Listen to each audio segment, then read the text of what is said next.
The Backyard Naturalists podcast is presented by Backyard Birds in Matthews, North Carolina. Backyard Birds offers a unique in-store shopping experience highlighting the joy and excitement of attracting wildlife with the finest quality seed and the best quality bird feeders, bird houses, bird baths, and more. Bringing people of all ages together with nature and wildlife, Backyard Birds has everything you need to create your own backyard natural habitat. Connect with Backyard Birds at thebirdfoodstore.com or on social media.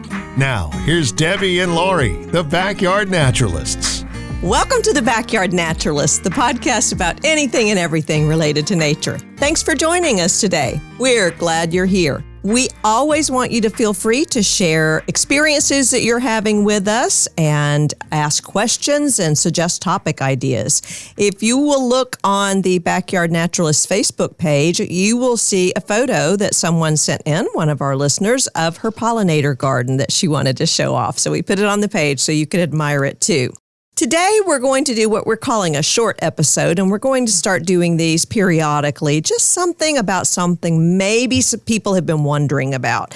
And so we're calling this one Birdfeeding 101. And the idea behind this is if you are brand new to bird feeding, if you've never fed the birds in your yard before and you have no earthly idea how to start, we want to walk you through that process. Exactly. So you don't have to put out something that the birds in your particular area won't eat anyway, or put it in the wrong feeder and they can't get it out, or put it in the wrong place. So we're going to walk you through all that in a short and sweet episode. So we're going to jump right in on this one.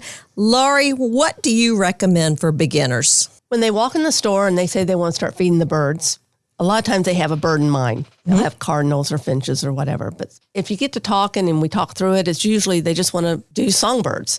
So I always start them out with usually a tube feeder with a tray on it for the cardinals and sunflower seeds. And I always suggest shelled sunflower seeds because your goldfinches and bluebirds and all those can eat the shelled. Right. And there's no mess on the ground. And I would probably recommend something very similar because if you're going to feed one food, then sunflower seed would be it, especially the hearts or the chips, because so many different songbird species will consume that. Would you agree with that? I agree. All right. I agree. All right. It's not just the feeder and the seed that you have to think about. There are some other variables that will either make your bird feeding experience successful or doom it to failure. So let's walk through some of those. A lot of people want to see the birds. They want to sit on their porch or stand in their kitchen and look out and see them. Sure. So you want to put it where you can enjoy them the most. But you also don't want to put them right out in the middle of somewhere where the predators can get them, like hawks and things. They like to be near, not in the bushes or trees, but near them so they can have a little bit of coverage there. So that's always good. Yeah, I really enjoy bird watching from my pajamas from my kitchen window, you know. So that works in my house. And you also might want to put it near a water source of some sort, That's like good, a bird bath. The birds are attracted by the sound of running water. So if you've got a dripper or mister or something like that going on, you may have them fly in just to figure that out and spot your feeders there.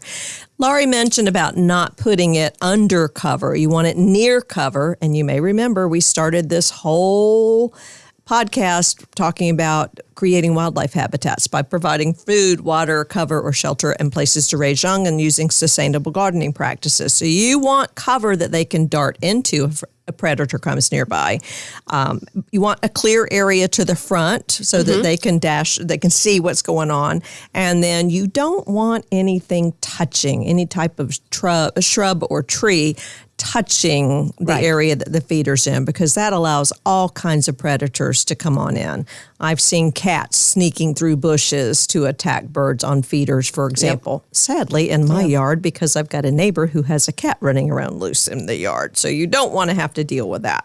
So let's talk about some things that you can do to prevent predators. Most people have better luck if they do it on a pole with a baffle. A baffle is a long black tube or looks like a black cone, metal cone that goes around the pole.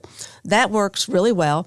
You have to keep it about 10 feet from anything that a squirrel can jump from. And that's in any direction. Top, down, diagonally, side to side. Good rule of thumb is they can leap 10 feet, jump 4 feet high. So that's the good rule of thumb to use. And that helps. And again, 10 feet from the bushes still gives, and the trees still gives the birds a place to go, to dart to for safety.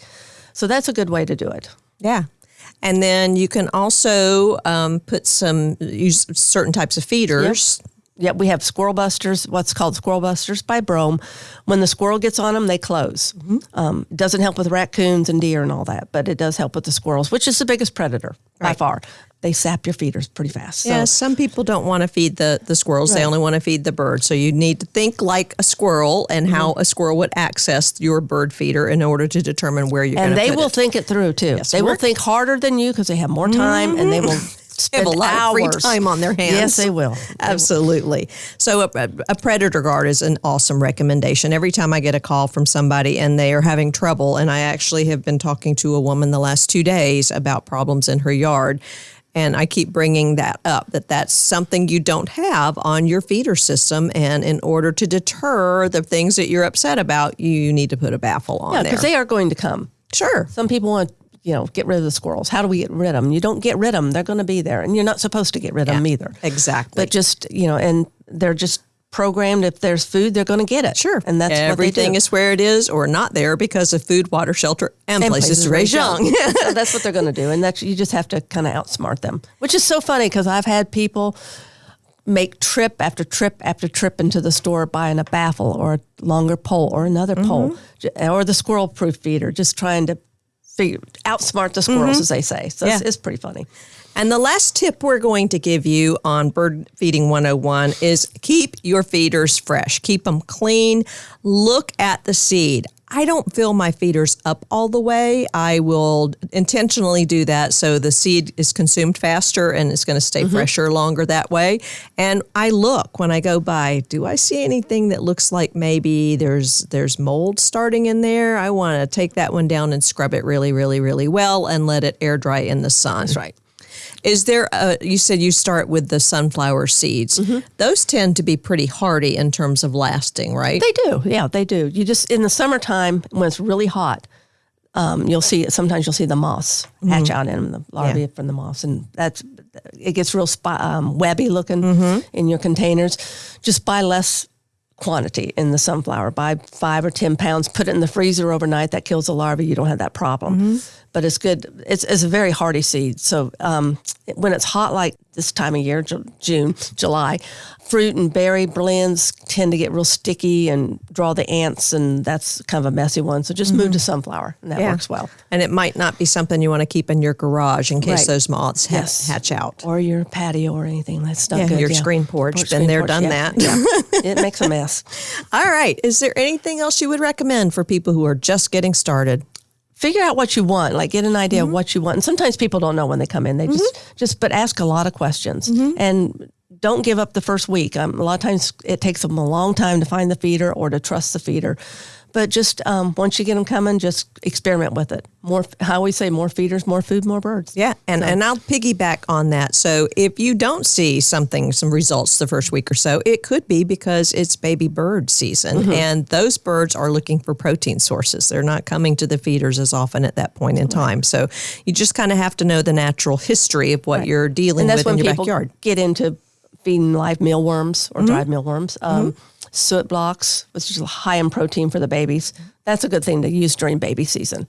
All right. So we hope this has been useful to you. We're calling it Bird Feeding 101, and we'll certainly follow up on this at another time and add some other ideas for you. But we hope that you've got enough ammunition. You can go to your favorite bird store, no matter where it is, or Backyard Birds, if you live in Matthews, our presenting sponsors, and start that conversation with what you want to see, and in some cases, what you don't want to see, and how you can draw those things into your yard. I'm Debbie. And I'm Laurie. We're the Backyard Naturalists, and we're signing off. While recording the Backyard Naturalist podcast, Debbie and Laurie enjoy coffee provided by the Good Cup Coffee Company in Matthews, North Carolina. Good Cup Coffee Company is giving away a free $20 gift card, and all you have to do to win is stop by Backyard Birds and say, "I'd like a good cup of coffee, please." There's one gift card available to the first person to stop by, and you're only allowed to win an offered prize once every 90 days. Follow Good Cup Coffee on Instagram and look for them at the Matthews Community Farmers Market this Saturday morning.